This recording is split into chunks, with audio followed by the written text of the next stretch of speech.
Welcome to Factorio Friday Facts. My name is Nilaus and we're here with 443 more planet deliveries, and this may be the last one.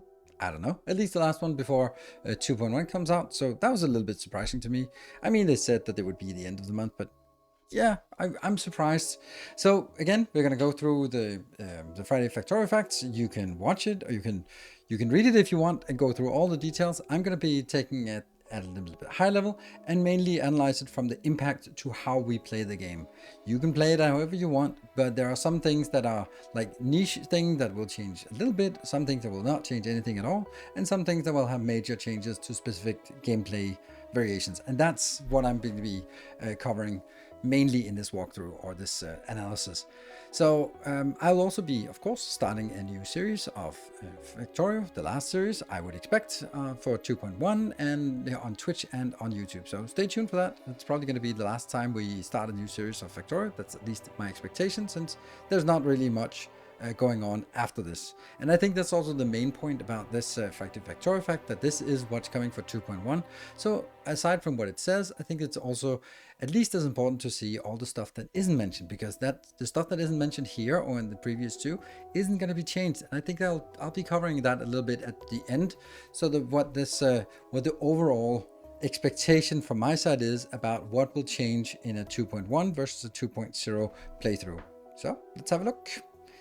The first thing is, of course, the circuit network, and here there's like a boiler and heater can now be wired up. This is neat because then you don't have to do it through the accumulators, or you can monitor the temperature and just, yeah, it's a small thing. Like, we found a way around it, and that works fine. This is just missing one step. Doesn't really change anything. Landmines, yeah, because we can. Why not? Maybe someone can find a useful application for it. I can sort of imagine maybe on a death world and something, but I don't think it's going to change anything in terms of how we play this. Input-output split, this is one where they were saying here that you can set it with some magic of subtraction. I read it and I was like, yeah, we can do that, but I didn't think that they were going to be adding something, because you can do it. It's just really annoying to do that. Here now you can sort of say it goes on the red or the green wire. I think that's a neat thing. That might change some things in terms of making things easier, because now we can sort of summarize things on the green wire and execute things based on that, on values on the red wire, without sort of getting mixed up the signals. I could definitely see the applicability of that for space platforms. Though I must say that all of these problems are solved already. So the fact that we're sort of getting a way to solve it a little bit easier, it doesn't really make a lot of sense, because we found a way to go around it. Then moving forward, lab control behavior is something I think is a really nice thing, and something that's going to be really handy when you have several planets active. And you can do it by setting some circuit conditions on here, so that we change the start the science based on some kind of value. And I think that looks really good. Interesting that it looks like you can only do like one condition, which is interesting. It seems very shallow, that you can basically just saying, if something, then do this research. If something, do this research. Yeah, so as I can tell, I can't say if this is changing it ad hoc during the execution. So if it's 55% and it runs out of the specific planetary research, then it changes over to something else that you have science from. Or if it's only when it's done that it chooses the next. I guess we'll find out, or maybe I just haven't really read through it. I think it's very nice. I think it's something that will definitely be useful when we're sort of having more than one planet active. So good, because then we can always just have, like, the default is just do more mining productivity, and then whenever we had some of the other signs, then start working on those. Great addition. Unloading pad, unloading bay. So this is a little bit weird one, because on the one hand, I think this is a really nice improvement, and it will be great to have that for trains, and it'll make trains a little bit more applicable, especially for mega basing on Novus, and it has to be on Novus, that you can sort of land it and then you can actually put it onto a train easily with these 4x5, and then a line for inserters, and then it goes in, and it looks good. I think this is a great idea. I'm a little bit, I feel this is very much the essence of Space Age. Instead of giving us freedom, they are very, very constrained. So, for example, they're like, oh, cargo bays, they can't have inserters going in and out because that would mean that we could teleport things around the world. So they disable that. And now they sort of, okay, now we make a special one entity that you can do it with. But then they have to make special conditions to the special one. So, like, instead of just having like a feature, then it becomes, oh, here's a feature, but it's disabled. Like, you can't take things out of a cargo bay. But then you have a special exception to this, you can't take things out of cargo bay by a special unloading bay. But then you have an exception to that because you can only unload, you can't put it in. And you have an exception as well that you can't build it anywhere because then you could sort of teleport long distances by just having, and to me, it just feels like makes it a very unintuitive. I think that for us who know the game really well, it's going to be fine. We can sort of, oh yeah, this is intended so that you can make nice rows of trains, and that's the essence of it. Awesome, I like it. It's going to be good. But it is super unintuitive to try to figure out, like, oh, here's a different kind of cargo bay, but this can do something else. But it can't do everything. But it can't, and it can only be placed 59 tiles away. And it just seems a little bit sort of railroading us into specific types of solution instead of giving us a tool and then we can come up with ways to abuse it. Then we're sort of being like, oh, you can use it specifically to unload trains around the landing bay. And I think that's a little bit of a design choice that is perpetuated all the way through Space Age. That things are very much, we want you to play the game this way. And then we play it this way, and it means that there's less variation because there's less options for us. I still think it's nice, and I like it, and I'm going to use it, but it only really has a big impact for mega basing, where you need to transport things away. It doesn't make trains more viable. Well, it does make it. I think that if this was here and I was building a mega base, then I would probably unload sort of similar to this, because this is kind of how they want us to do it, and then bring it over to a science location by train. Doesn't make trains generally viable still. Planets in the background. I think this is amazing. This is a brilliant, oh, it's scrolling down with us. It's a brilliant idea, and it's an idea that was already in a mod, and they just made it a little bit fancier. I think it's nice. I think it's a good thing, because space is super bland, and sometimes you click on a spaceship and you're like, where is this? And you kind of, it's a little intuitive, but if you see a planet in the background, you go like, ah, okay, we're on Volcanus or nearing Volcanus or whatever. So I think that's fine. I think it's a nice thing to have. And I would also imagine it's nice for mods to also be able to have all of their custom planets included. And the texture details, that's just how they implemented it. It looks nice. That's it. The next pump connection to trains. I agree with what they say, that it was a little bit wonky, but like having it be able to unload on a curved path is like, who does that? Like, why are you doing that? Like, so fixing it so that it is now possible to do it on curved path. It's like, okay, you're solving a problem that didn't need to be solved. Like, just build straight path. It's not a big deal. You don't have to do it like that to fix this problem. You can just be like, yeah, pumps need a straight path. So I think this is a nice animation. And the fact that these kind of cursed things you can do here, I think this is interesting. I'd be hard pressed to come up with an idea of what this applicability would be for, because I'd probably want a local buffer anyway instead of train-to-train direct transport. But I don't know, maybe someone has a good idea where this would be a genuinely good idea, and if that case, then sure. I just can't really see it intuitively where I would want to do, like, I definitely never do a curve, and these things, maybe the top ones, maybe train. No, I don't think so. I don't think so. I'd use a buffer. It wouldn't hurt to do that. And the oil refinery is getting a new animation. It's nice. Assembly machine getting a new animation and a new model. It's nice. I think that we can definitely say that this is green. It's not a yellow inserter. It's a green inserter. Like, that has been put to rest. Okay, we don't see the old ones, but I've always called them yellow inserters, the yellow assemblers, but they're green. Oh my god, big revelation, they are actually green, which is weird, but okay, they're green.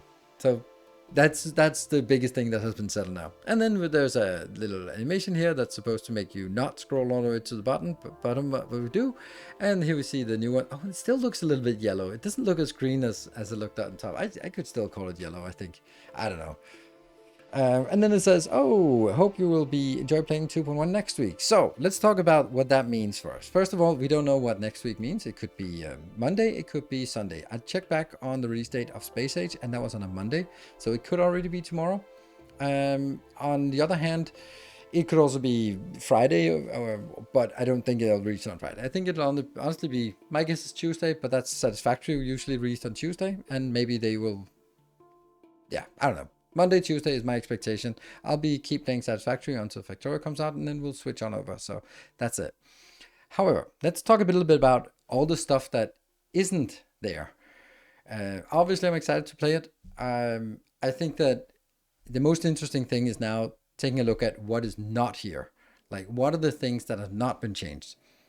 Like, we knew that the change to quality to kill the space casino was done, but the LDS shuffle remains. So that's interesting that they chose that.